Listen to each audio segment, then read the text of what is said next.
羊毛を使ってかわいいヨットのマスコットを作っていきましょう。キットに入っているこちらのベースを使ってニードル針という羊毛フェルト専用の針を使って作ります。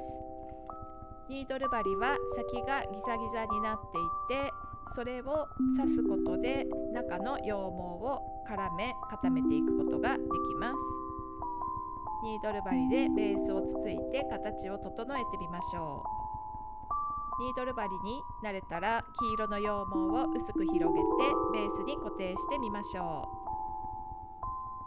う。こちらの動画は動画レッスン羊毛フェルトキットのダイジェスト版になっています。ヨットを作るのに必要な材料と作り方の詳しい動画をセットにしてキット販売しています。ヨットの元になるベースや穂のベースも入っていますので、初めての方やお子様にもとても簡単に楽しく作っていただくことができます。よろしければ概要欄をご覧いただきご利用ください。ベースに青色の羊毛をつけて穂を作っています。こちらの動画のバックミュージックには 432Hz の癒しのミュージックを演奏して入れてみました。オルガニートという手回しオルゴールで演奏したアロハオエの音楽です。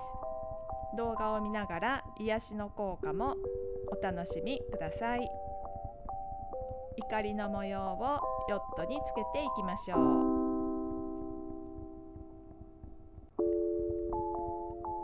こちらは少し高度になりますが、頑張って作ってみてください。ヨットができたら組み立てて波に見立てたリボンの上に飾ってみましょう。かわいいヨット完成です。皆さんも作ってみてくださいね。